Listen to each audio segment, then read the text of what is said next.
The sight of gliders soaring gracefully in the skies, thousands of feet above us, fascinates most, I'm sure. Therefore, it was a great pleasure to visit the Bannerdown Gliding Club recently. The weather for early October was really fine and sunny, just a little chilly. Naturally, for any form of flying, a control tower is needed. Here it takes the form of a converted bus. Very attractive it is too. Electric power is supplied with solar panels on the roof. This young man is in charge of all the high-tech computer equipment, so important these days. What would the wartime airmen make of it all? The original wartime control tower still exists, but no longer used. My small video camera was carried, and I hope to get some interesting results. As it happened, I got far more than expected. Taking advantage of the ideal weather, launches were made at regular intervals. As one glider is launched, there appears to be another just about ready to land.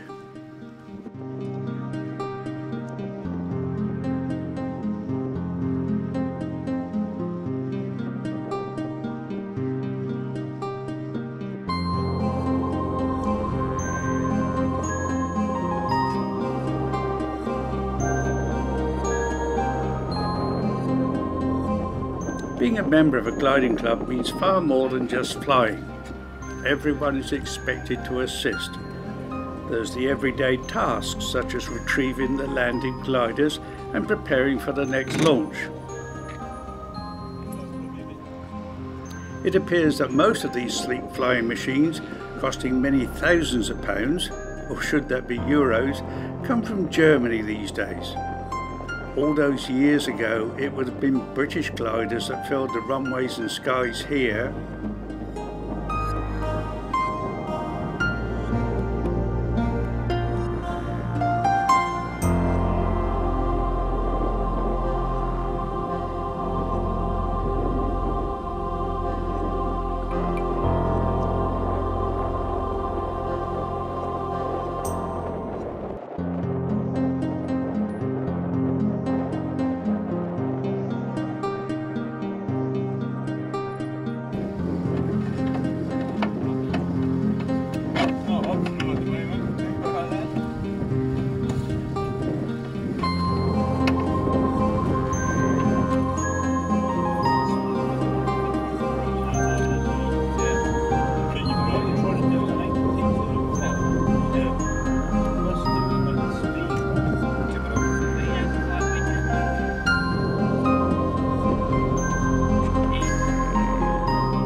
Launching a glider involves a winch at the far end of the runway, hauling in a long cable attached to the glider. Once at the required height, the pilot releases the cable and it falls back to Earth.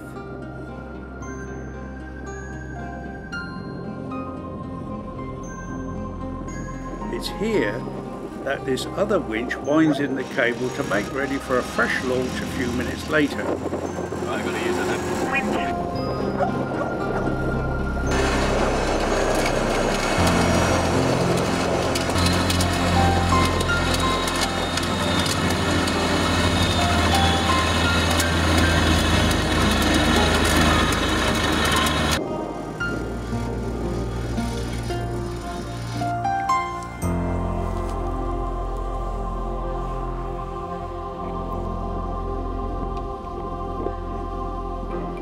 Quite unbelievably, I was offered a flight. Keeping in mind my age, I'm 6'2" and certainly not so agile these days, it took many hands helping to cram me into the small cockpit. I even had to remove my shoes. Now I know how a sardine feels. Well, here I am with the pilot Mike behind me, waiting for the great moment. We'll see that blue launch cable move, followed by the glider, and away we go. My trip of a lifetime.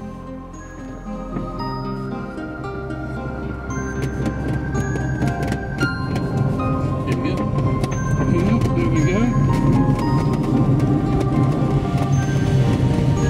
The last time I flew in a glider was around 1965. When serving with the RAF at Akrotiri in Cyprus.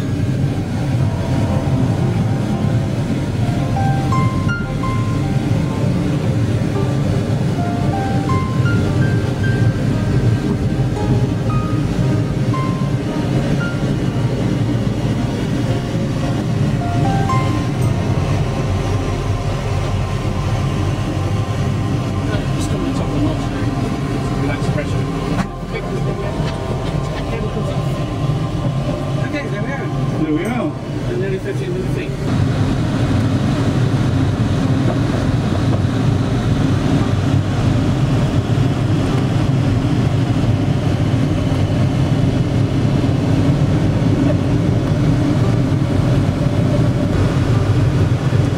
I've got this cold front gone through, clearing the atmosphere a bit.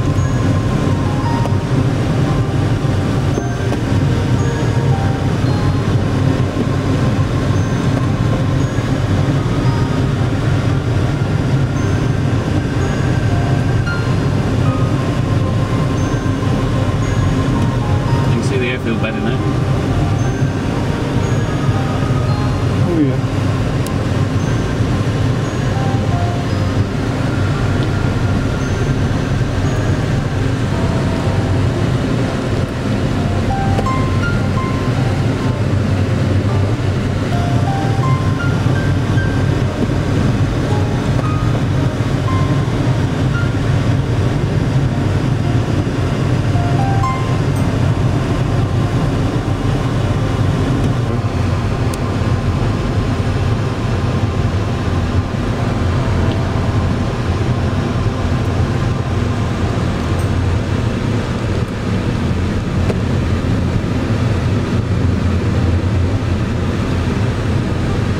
Last one was on our left now.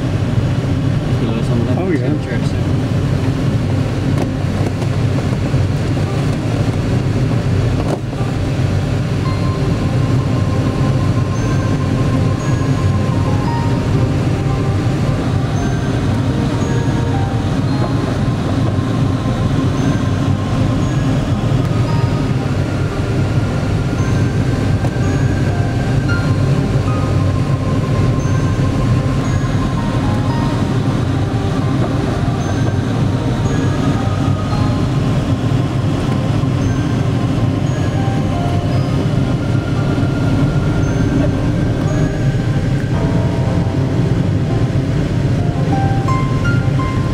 Bit of gliding I like really is the cross-country flying. How far do you go there then? On a reasonable day, so 500 kilometres. Now what was that little bleep? That's the electric vario. Only worry about. Oh, one word, just wondered what it was. Yeah. I'm just sort of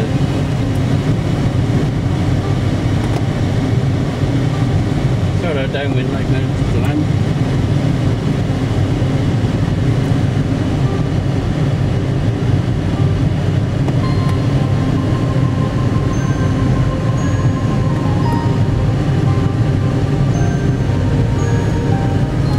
Keevil Romeo 1-2 down mid left down.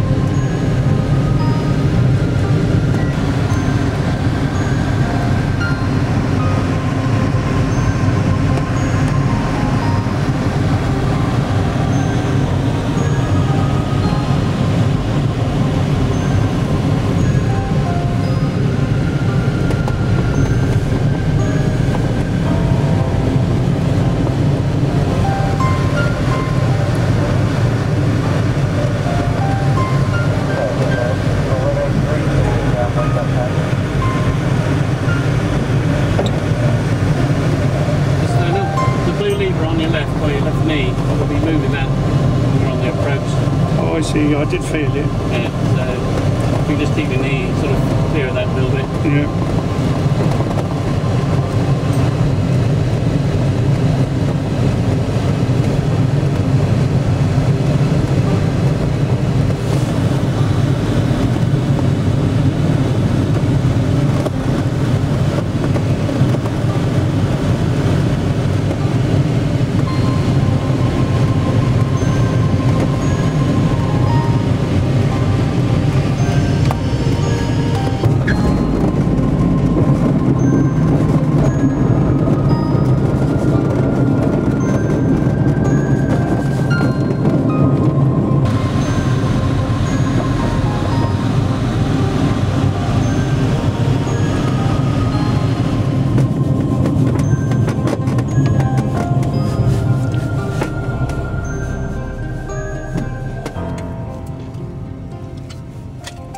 My host for the day, Bob Bromwich, welcomes us back to Earth after my wonderful trip, made all the better of course by the lovely sunshine.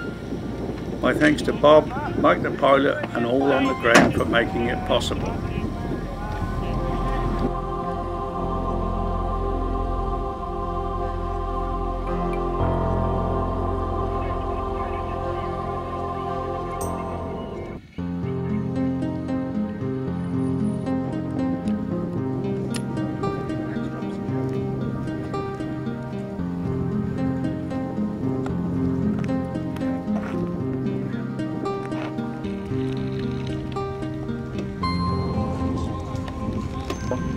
Now this launch is of special interest.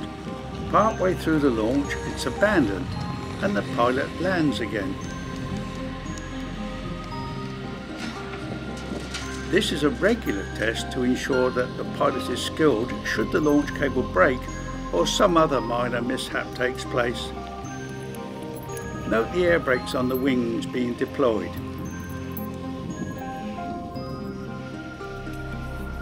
And so ends my really enjoyable visit.